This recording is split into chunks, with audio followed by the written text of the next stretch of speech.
Welcome to Raise the Line with Osmosis.org, seeking solutions with leading experts on how to increase healthcare capacity so people can get the care they need during the COVID-19 crisis and beyond. Hi, I'm Dr. Rishi Desai, and today on Raise the Line, I'm happy to welcome Dr. Dele Davies, Senior Vice Chancellor for Academic Affairs and Dean for Graduate Studies at University of Nebraska Medical Center.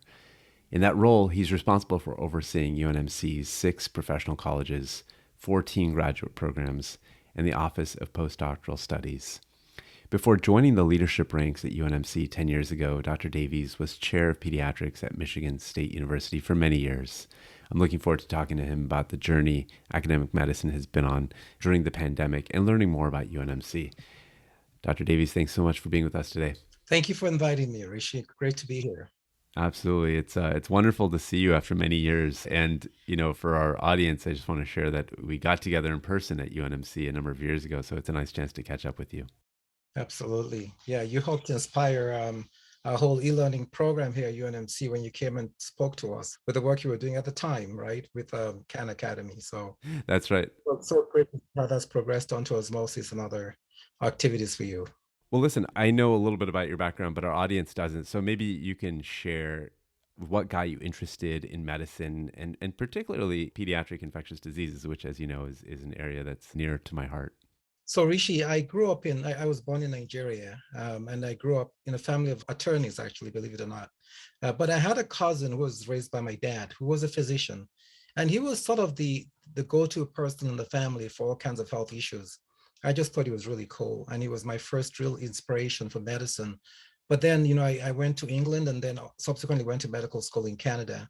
And during medical school, the people who inspired me the most were the pediatricians. And initially, actually, I was doing internal medicine. And then I switched to pediatrics in those days. I just really enjoyed the fact that they seemed to really enjoy what they were doing. And I love children. So when I stepped into the Children's Hospital in Toronto, I just really fell in love with the specialty. Now, in terms of infectious diseases, there were 2 people, I guess 3 people who really inspired me to go into infectious diseases. One, it was my master's mentor, Elaine Wong, who was a really superb ID doc at Sick Kids. And then 2 giants of ID docs in Toronto, Dr. Alison McGair, and unfortunately Don Lowe, who's passed away a couple of years ago. And they were just so passionate about ID. They were so knowledgeable. They were great leaders. They were great team players. They invited me as a fellow in infectious diseases to really come join some really incredible studies. I learned so much from them.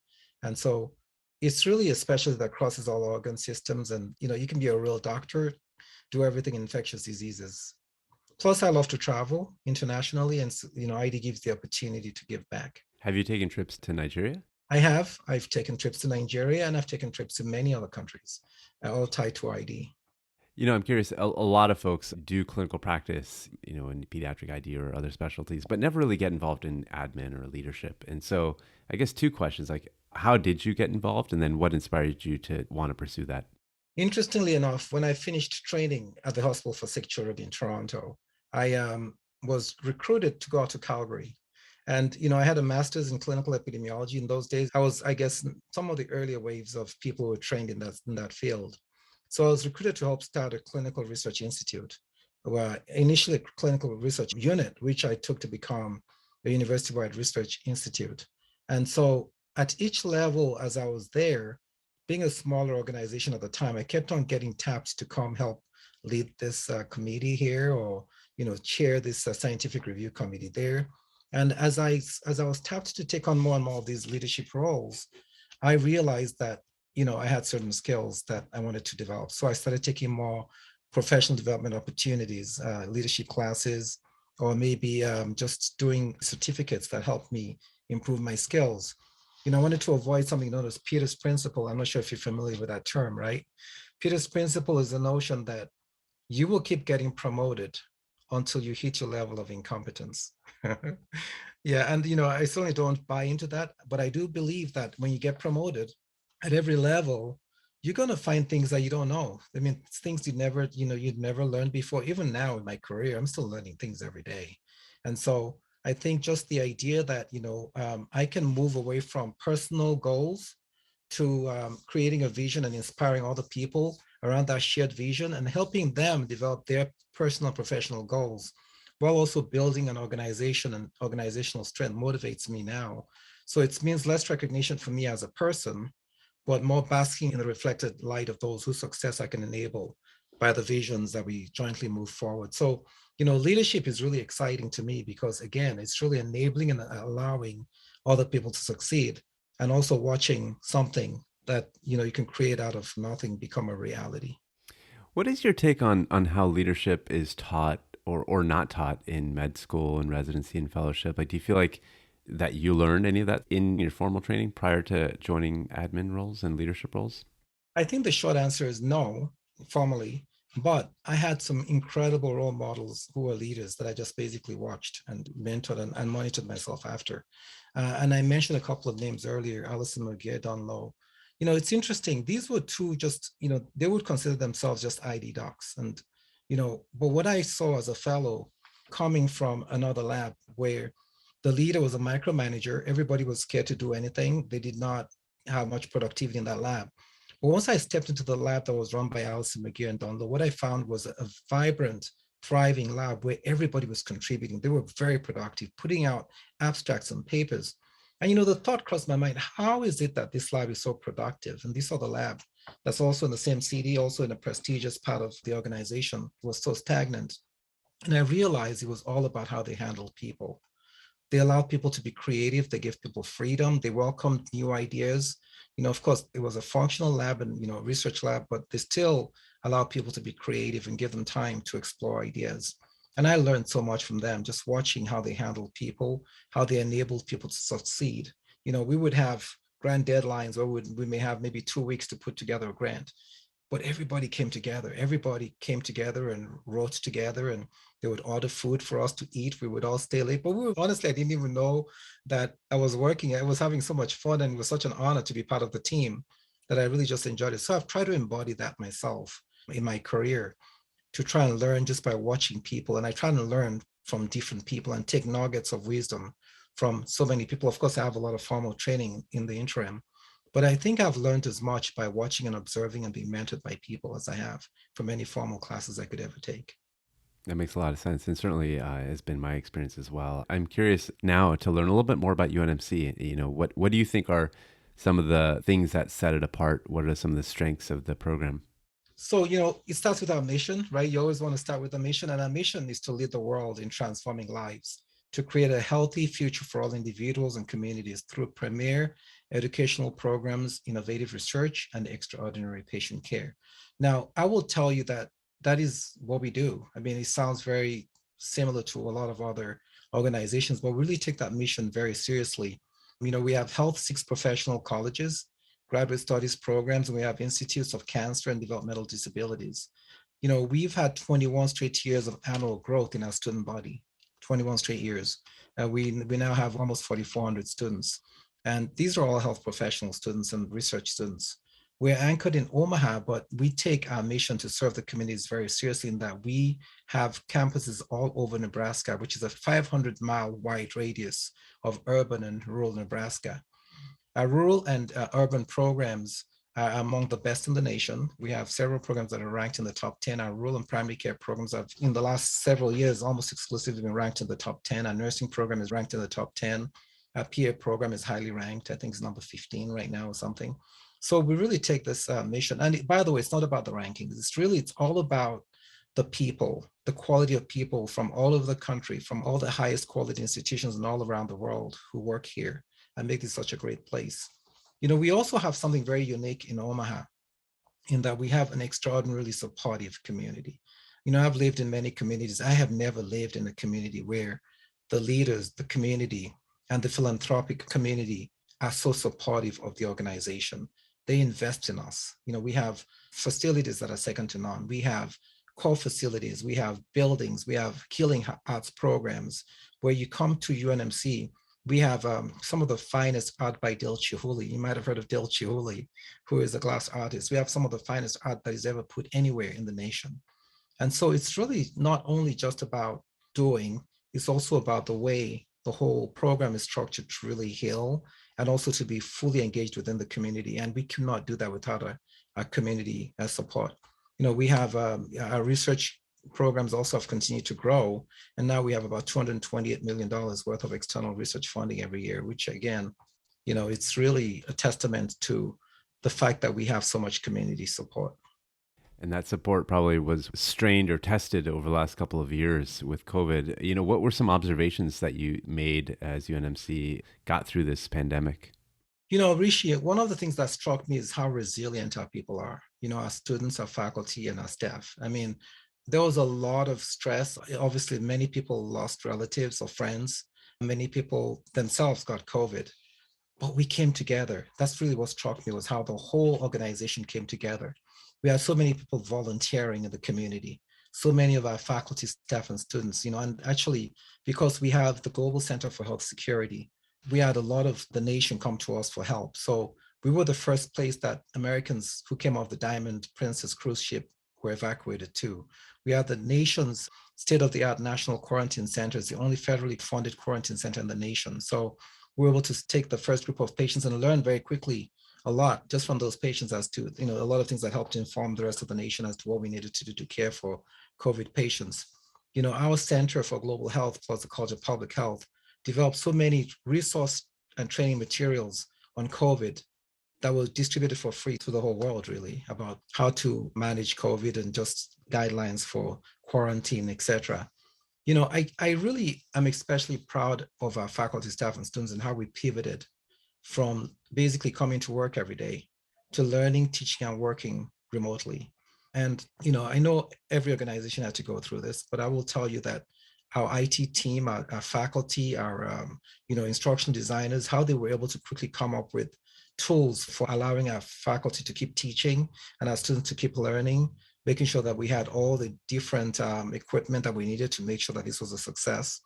And also just having our staff being able to work from home. Those were all lessons that we've learned. And a lot of those lessons have become permanent fixtures in our organization. They're not going to go away. And, we're going to continue to do a lot of the things that we were doing as a result of COVID. So it was really rough. Obviously, it was really hard on a lot of people. And, it's changed the way we do a lot of things. But I could not be more proud of our faculty, our staff, and our students. That's awesome. It's great that you feel that way and that you were able to witness that. Do you sense that there's a change in how we're approaching faculty and students and staff with regards to the stress that they might feel, the chronic stress? Sometimes people use the word moral injury or burnout, but do you sense that there is a way that UNMC is managing that is different now that we've had 2 years of COVID experience? Yeah, Rishi, thanks for bringing that up. We know that burnout is a major problem. 20% of the healthcare workforce has quit. Mm-hmm. In the last year or two, just because of the stress related to COVID. We have invested a lot of resources, to be fair, not just during COVID, but certainly we expanded the resources during COVID. The first thing we sought to do is understand the needs of our faculty, staff, and students. And we wanted to meet them where their needs were. So we allowed flexible work schedules for most of our employees whose job did not need them to come to campus. We granted a lot more paid emergency administrative leave, 160 hours to our employees to use in cases of self-quarantine, quarantine or care of a loved one. Maybe they have a child whose school was closed and they needed to be home. And, a lot of scenarios like that are related to COVID. We paid a lot of attention to facilitating those things so that we actually had, surprisingly very few turnovers because of a lot of that. Probably more importantly, we activated and expanded our behavioral and wellness teams. So we have an assistant vice chancellor for wellness, and the team did a lot of town halls to listen, to respond, to give tips on how to stay healthy and to reduce stress. We made a lot of resources available for stress prevention and management and wellness. And then we also did a lot of things on campus where we recognized the really stressful times. Rishi, you remember those times just before you had to do those anatomy exams or something, how stressful those could be during medical school. So, we actually in the library had massage chairs. We had refreshments that, students could go and, get some refreshments and just de-stress before the exams. And then, we have, as I alluded to earlier, one of the world's best healing arts program. We actually have a symphony on campus. Wow. So it was actually for tweeters that just before COVID, about 3 years ago, we started the Nebraska Medical Symphony, where we have faculty, staff, and students that are actually led by a choir director from University of Nebraska, Omaha Music Department. So a lot of faculty, staff, and students use that as a means of stress relief as well. So a lot of different things. And of course, we have 24/7 professionals available to talk to people in the case of, maybe people were feeling depressed or suicidal or anything like that. So we really ramped up a lot of things to try and support our people here on campus. It's obvious that you have a very student-centric view, like thinking very carefully through kind of how students like to learn and how they optimally learn and remember, as well as thinking about faculty needs. You yourself, interestingly, I came to learn, I got your master's in healthcare management from Harvard School of Public Health a little bit later in your career. And so in a way, you've been very much an exemplar of a lifelong learner. For those in our audience kind of planning out their postgraduate studies for themselves, what impact would you say that particular degree had on your effectiveness as a leader? I would say that it had a profound impact on me in many ways. Quite honestly, before I stumbled, shall I say, on that program, I was going to do a traditional MBA like a lot of other leaders do in healthcare. What really drew me to the master's at Harvard were a couple of things. First of all, it's a program designed just for physicians. And again, it's not that the traditional MBA may not cover a lot of things, but just being around other people who are already leaders, I was able to learn a lot, not just from my professors, but from my colleagues, because they all came in with so many different skills that I brought to the table and I didn't bring to the table, some of which I brought and many of which I didn't. The second thing is that the program gave me a solid and practical foundation in the traditional business classes like organizational behavior, stakeholder analysis, negotiations, financial management, etc., cost accounting. However, it also allowed me to delve deep into our healthcare systems, understanding our health policies and payment systems, and healthcare quality improvement, things that you don't get in a traditional business degree. And so for me, it was really the ability to learn more about management and leadership and business principles, while at the same time understanding better how our healthcare systems work in the United States and around the world. And maybe the most important thing for me was also the profound friendships I developed during my time there, and not just with my classmates, but with the professors, and how I've been able to tap into many of them since I left. So, yeah, it's definitely had a profound impact on me. One thing that we love to do here is fill in knowledge gaps, things that may be myths or misconceptions. Is there a topic that you think would warrant a little bit of clarity? Anything you'd like to educate us on that you think everyone ought to know? Well, there are a lot of things I could pick, Rishi. Maybe one of the things that I learned during the pandemic, or that the pandemic's taught all of us, is that we need to be resilient and flexible organizations. We can no longer do things the way we did it. And there's a term that I learned about, I guess, in the last couple of years, that we need to think glocally. I'll say that again, glocally. It's not globally, it's not locally, it's glocally. That means that we need to basically think and look globally for trends and patterns that can impact us, but we need to act locally to ensure that we're ready. That readiness could be readiness for a pandemic. I mean, the moment we heard something was going on in China, we started to think right here on the mid campus, well, what are we going to do? Because we know that a sneeze in China or London could cause an outbreak in Omaha very quickly. And I think if people don't think globally, they're going to be caught off guard on a lot of issues. So the pandemic is one thing, but thinking locally is also important if you want to lead the world. I mean, you've got to know what the emerging trends are. You've got to understand what the signals are in terms of where our educational programs are going, where our clinical programs are going, where all the things that we do with research, what are the key things that we need to be thinking about. So I think that people should try and get used to the term local and start to think locally and look globally for trends and patterns and act locally to have an impact. That makes a lot of sense. And I think oftentimes with infectious diseases, the analogy is so easy to grasp because you think, obviously these things don't respect boundaries and borders. My sense is that this is also true when you think about things like the war in Ukraine, when you think about climate change, other topics that aren't necessarily infectious diseases, but still affect probably in a disparate way some regions of the world more than others. And so I'm just curious, have you seen UNMC kind of take lead on some of these issues? And if so, what are some examples that you can share with our audience in terms of having a global view on these world topics that we're obviously bombarded with in the news every day? Yeah, so I will tell you that even before we had the first case of COVID in the US, we sent a team to one of the cruise ships to try and understand what to expect here at the Med Center, well, in the United States, right? Because we wanted to have a better sense of what to expect. So that's still infectious diseases.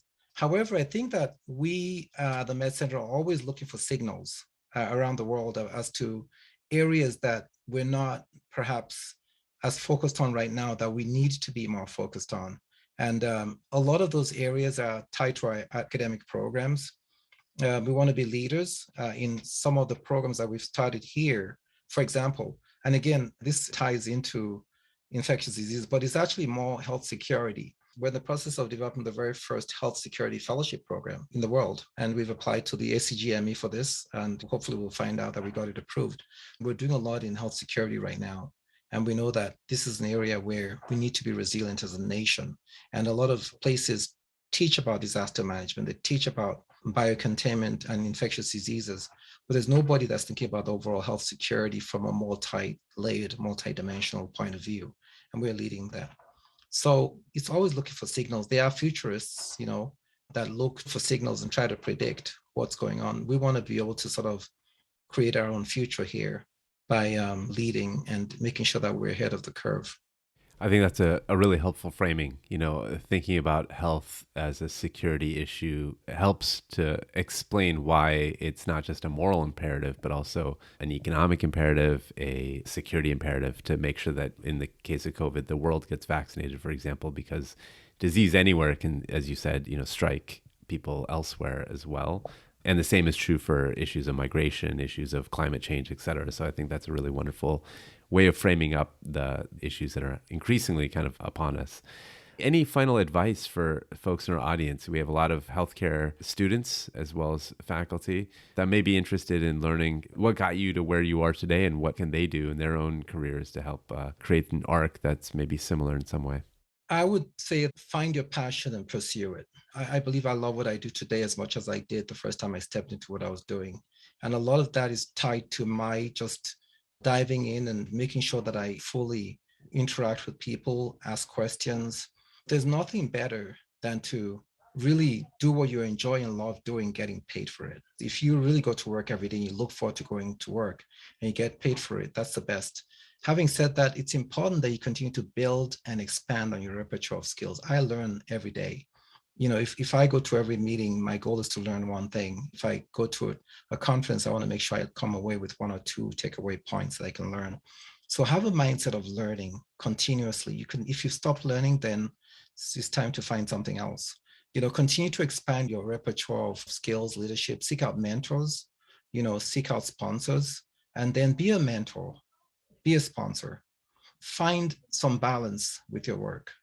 Rishi, just before we went on here, you told me about some new addition to your family. I mean, that's a beautiful thing, right? I think having things that balance your work will allow you to work for longer and it'll allow you to enjoy your work more. So the vacations, the breaks are critical.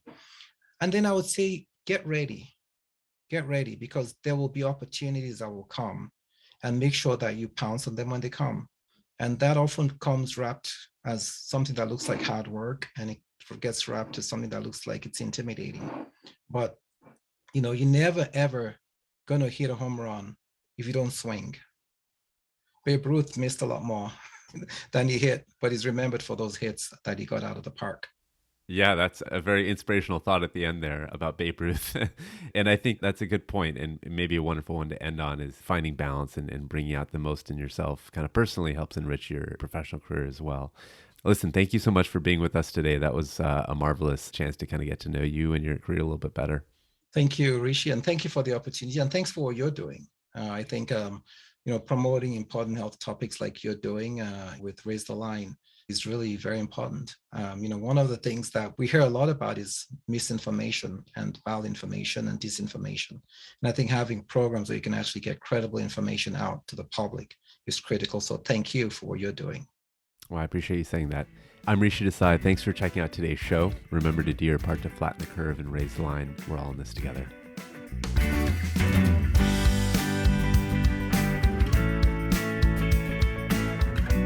For more information on how you can help raise the line and flatten the curve, go to osmosis.org/COVID-19. If you like this podcast, please share it on your social channels. You can also subscribe to the series and check out all of our podcasts at osmosis.org/Raise the Line Podcast.